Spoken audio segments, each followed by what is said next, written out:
नमस्कार, स्वागत है आपका। मैं हूँ आपके साथ पूजा और आप देख रहे हैं आर्ट इंडिया न्यूज। आइए रुक करते हैं आज की खास खबरों की। जैसे जैसे पंचायत चुनाव नजदीक आ रहे हैं वैसे वैसे ग्रामीण गांव के विकास की बात करते नजर आ रहे हैं। ग्राम पंचायत काजी पलासिया में इन दिनों पंचायत चुनाव की सरगर्मी तेज देखी गई है। जहां तक विकास की बात करें तो गांव के पंचायत भवन का हाल ही खस्ता हाल है। तो गांव का क्या कहना। काजी पलासिया में कई गलियों में ओपन नालियों का गंदा पानी घरों के सामने सड़कों पर जमा रहता है। इतना ही नहीं, बरसात के दिनों में निकासी नहीं होने के कारण सड़कें तालाब बन जाती है। जहां कुटीर योजना हितग्राही की पहुंच से दूर है, वहीं अवैध कॉलोनियों को वैध करवाने की ग्रामीणों की मांग भी है। ग्रामीणों को नए प्रत्याशी से उम्मीद है कि वह इस बार विकास को लेकिन गांव में सभी योजनाओं को हितग्राही तक पहुंचाएंगे।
चुनावी बिगुल में देखिए आर्ट इंडिया न्यूज की एक खास रिपोर्ट। कितने वादे, कितने विकास। हम आए हैं जनता के पास। हमारे साथ में मौजूद है काजी पलासिया से एक और सदस्य, जिनसे हम जानेंगे किस तरीके से मूलभूत सुविधाएं आज तक धरातल पर उनके पास नहीं पहुंची है। बताइए किस तरीके की जो है समस्याओं का आज तक आपको सामना करना पड़ा है। हमारे यहाँ पर काजी पलासिया में चुनावी माहौल चल रहा है। हर 5 साल में चुनाव ग्राम पंचायत के होते हैं। हमारे यहाँ आज तक जितने भी सरपंच बने हैं, सब एक से बढ़कर एक बने हैं सरपंच। कोई पैसे से अच्छा है तो कोई नेतागिरी में अच्छा है। हमारे यहाँ के जो आज तक के सरपंच हैं जितने बने हैं, कोई नेतागिरी से अच्छा है, किसी की मंत्री से आदमी बातचीत है तो उसका लाभ कितना मिला। वही मैं बताने जा रहा हूँ आपको कि आज तक हमारे यहाँ कोई उनकी बातचीत से, कोई पैसे वाले सरपंच से कोई लाभ नहीं मिला है। लाभ के नाम पे सिर्फ एक आश्वासन मिला है, जिससे कि जनता आज तक परेशानी है। और हर 5 साल में हर आदमी आता है और यही उमंग लेके आता है कि मैं ये कर दूंगा, मैं वो कर दूंगा, लेकिन आज तक कभी कोई विकास नहीं हुआ इस गांव में। विकास के नाम पे सिर्फ जनता के साथ धोखा हुआ है। तो पुराने जो सरपंच है उनसे आप निराश हैं? बिल्कुल निराश हैं हम, हर सरपंच से निराश हैं। आज तक जितने भी हुए, एक से एक दमंग नेता भी हमारे यहाँ पे हो गए हैं। कि जैसे आज आपको भी मालूम होगा कि गाँवों में एक दमंगता वाली रहती है कि फलाना आदमी दमंग है, फलाना आदमी दमंग है, और वो नेतागिरी करते हैं। नेतागिरी करके चुनाव भी लड़ लेते हैं, वोट भी ले लेते हैं, लेकिन आज तक कोई विकास का नाम नहीं लेता है। क्या क्या समस्या इस गांव में आज भी? इस गांव में तो समस्या गिनाएंगे तो आप बता ही नहीं पाऊंगा मैं कि इतनी समस्या। हमारा गांव आज भी 25 साल पीछे चल रहा है। फिर भी क्या समस्या है? मूलभूत समस्या ये है कि आज तक ना तो कब्रिस्तान से रोड जुड़ा है हमारे गाँव का। कभी भी कोई अगर शांत इंतकाल हो जाता है तो उसको बिल्कुल बड़े कीचड़ में कचड़ाघान करते हुए ले जाना पड़ता है। उसके बाद ना शमशान पे कुछ योगदान हुआ है। अपने कोई भी सरपंच आया आज तक, उनने यही आश्वासन नहीं दिया। उसके बाद जिसको भी अगर कोई गरीब जाता है कि यार मेरे को गरीबी रेखा का कूपन बना, तो वास्तव में वो गरीब है। सरपंच को भी मालूम है, यहाँ का सरपंच निवासी वही सरपंच बना, उसको ये भी मालूम है कि हाँ ये गरीब है, लेकिन मेरे हाथ में तो कुछ है ही नहीं। अरे भाई तेरे हाथ में कुछ नहीं है तो सरपंच क्यों बना? गरीब के भी राशन कार्ड नहीं बने? नहीं बने हैं। यहाँ पे तो ये है कि जिसकी लाठी उसकी भैंस। हमारे यहाँ पे आज 20-20, 25-25 बीघा वालों के राशन कार्ड है, आज 20-20 साल से खा रहे हैं वो, लेकिन जिस ओरिजिनल जो गरीब है उसको आज तक नहीं मिला हुआ है राशन। सरकार की इतनी योजनाएं आ गई, लेकिन आज तक हमारे यहाँ पंचायत में कभी एक बैनर नहीं लगाया कि फलानी योजना के तहत ये लाभ मिलेगा आपको। ना सरपंच को मालूम है, ना मंत्री बताता है, तो योजना आती है, चली जाती है। आपका नाम बता दीजिए। मेरा नाम पप्पू खान है, मैं ग्राम पंचायत काजी पलासिया का रहने वाला हूँ। और हमने अभी 9 युवक एक घनश्याम वर्मा जी को खड़ा करा है। हम उनसे उम्मीद करते हैं कि वो इस वक्त हम मौजूद है काजी पलासिया गांव में। आपको बता दें, चुनावी बिगुल हमारी ओर से बजाया गया है। ग्रामीण अंचल में किस तरीके से धरातल पर विकास हुआ है और किन किन योजनाओं का हितग्राहियों को लाभ मिला नहीं मिला, इसको लेकर ग्रामीण के जो लोग हैं उन्हीं से हम वाबस्ता होंगे और जानेंगे क्या है उनके क्षेत्र का हाल। बताइए, आपके क्षेत्र की क्या स्थिति है अभी? सर, हमारे क्षेत्र की स्थिति तो ये है कि घुटने घुटने पानी में से निकल के आना जाना पड़ रहा है हमको। हमारी कॉलोनी में, जिस कॉलोनी में हम रह रहे हैं, उस कॉलोनी में बोरिंग लगा हुआ है, सरकारी मोटर है। बाकी अगर कुछ जल जाती है तो सरपंच कहता अपने जेब से उसको सुधराओ। उसके बाद में किसी योजना के तहत हम जाते हैं कि अभी आवास योजना या सीमेंट कंक्रीट योजना हमारे इसमें कुछ करवाओ, तो सरपंच बोलते हैं कि तुम्हारी तो अवैध कॉलोनी है। अब अवैध कॉलोनी आज 20-25 साल से हम रह रहे हैं, घुटने घुटने पानी में जा रहे हैं, आ रहे हैं, बच्चे बीमार हो रहे हैं। अभी भी हमारी कॉलोनी में इतना पानी भरा हुआ है। तो सरपंच को आपका अपना दुखड़ा रोते हैं, उनसे कहते हैं, तो सरपंच क्या जवाब देते हैं? सरपंच कहता है कि अवैध है। अब अवैध है तो इसको वैध कैसे करेंगे? 20-20, 25-25 साल का हमारा क्या बोले कब्जा है वहाँ की जगह।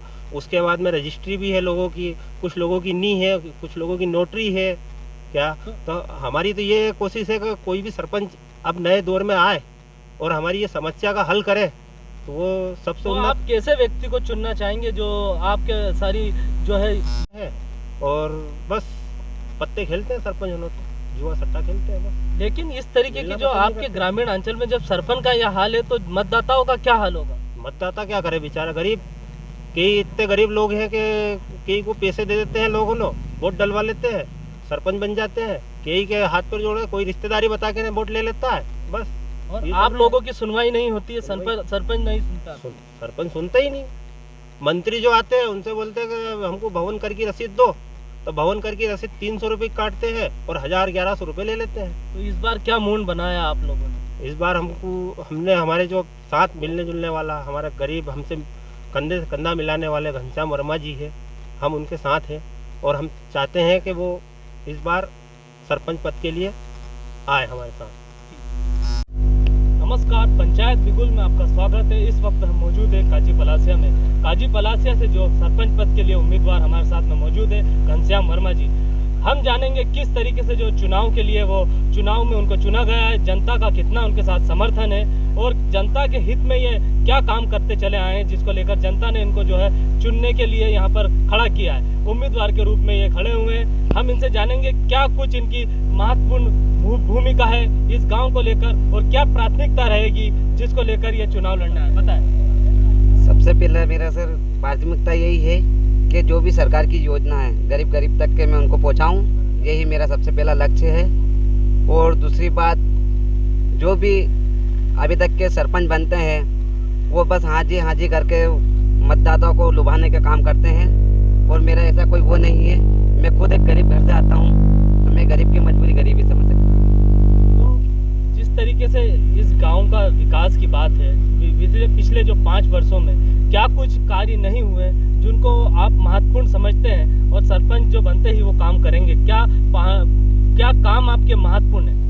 मेरा महत्वपूर्ण काम यही है कि जो अपने नेमाओं रोड से काजी पलासिया गांव में सड़क जाती है और जिसको एक कावादी बोलते हैं अपन तालाब की पाल पे, तो उसको भी अपने को है ना उसमें लाना, अवैध बोलते हैं उनको, बाकी वैध कराना है। और इधर एक अपना यहाँ 2-1 कॉलोनी ऐसी है, नई कॉलोनी दयालु नगर के पास से लगी हुई है, तो उनको भी लोग बाग ये कहते हैं कि ये पर्सनल जगह है, उसमें नहीं आता, आवास में नहीं आता, तो उसको भी आवास में कराने का मेरा वो है। और जैसे बात की जाती है ग्रामीण तबके में गरीब लोग भी रहते हैं, आवास योजना का उनको लाभ नहीं मिला है, कितने ही लोगों को, कितने हितग्राहियों को जो है राशन की जो है मुहैया नहीं होता है, उसको लेकर क्या प्राथमिकता रहेगी? मेरी सबसे पहला प्राथमिकता यही रहेगी कि मैं खुद गरीब घर से आता हूँ, तो मुझे जनता का प्यार और उन जनता के उस आशीर्वाद से मैं चुनाव में लड़ रहा हूँ सरपंच के उसमें। और जो भी सरकार की योजना आएगी, जैसे कि प्रधानमंत्री आवास योजना में जैसे मकान बनाने का आता है वो रहेगा, विधवा पेंशन हो गई है, और अपने ये अनाज की जो अन्नपूर्णा योजना है 1 रुपये किलो अनाज वाली, ये भी गरीब तक के उसका हक दिलाऊँ। धार्मिक योजनाओं में है और आप आखिरी में क्या संदेश देना चाहेंगे? मैं तो यही मेरा एक यही संदेश है कि मेरे समेत 7 कैंडिडेट सरपंच पद के उम्मीदवार हैं। आप 7 में से जो भी आपको अच्छा लगे, अगर यदि मेरे में वो लायकी है तो आप मुझे वोट दीजिए, और अगर मेरे को अगर अच्छा नहीं लग रहा और दूसरा अच्छा लग रहा है तो मैं भी उनका वोट दूंगा। मैं तो यही संदेश देना चाहता हूँ कि जो गाँव के हित में काम करे, गाँव का विकास करे, उसको चुने। मतलब है ना, मैं घर से भले गरीब हूँ, बाकी काम कराने में मजबूर नहीं हूँ। नेता नहीं, बेटा चुन। एक बात यह भी है कि ग्रामीण अंचल में कुटीर योजना प्रधानमंत्री की ओर से जो है कुटीर योजना दी जा रही है। इस गांव की धरातल पर क्या स्थिति है कुटीर योजना को लेकर? अभी तक के तो कितने लोगों को तो अभी कागज पे ही कुटीर मिल चुकी है, और वास्तव में जिनको मिलना चाहिए उन तक के तो पहुंची नहीं है। और लगभग कम से कम यहाँ पर 40% ऐसे लोग हैं जिनको कुटीर नहीं मिली, और वास्तव में उनके प्राथमिकता है उनको देने की, उनको नहीं मिली है। तो और ये किसी और अपना, ये गांव में क्या होता है कि इसका मेरा तेरा मेरा चलता है। क्या करेंगे आप सरपंच बने तो? स्वच्छता की ओर काफी ध्यान दिया गया है। इंदौर में जो है स्वच्छता की ओर 5वीं बार पंच मारा है स्वच्छता में। आपके ग्रामीण क्षेत्र में, इस क्षेत्र में क्या कुछ व्यवस्था है स्वच्छता को लेकर, और उसकी ओर क्या ध्यान देंगे आप? जैसे इंदौर नंबर 1 आया, मैं ऐसे ही मेरी प्राथमिकता रहेगी कि मेरा गाँव भी नंबर 1 आए स्वच्छता में, है ना। तो इसीलिए कचरे की गाड़ी वगैरह है, ये करवाना है, घर घर से कचरा उठवाना है, ये भी सब वो। ये थे हमारे साथ में सरपंच पद के उम्मीदवार घनश्याम वर्मा जी, जिन्होंने अपनी बात कही और कई मुद्दों पर अपनी बात कहते हुए नजर आए। कैमरा पर्सन समीर खान के साथ संवाददाता जहीन गोरी, आर्ट इंडिया न्यूज, इंदौर।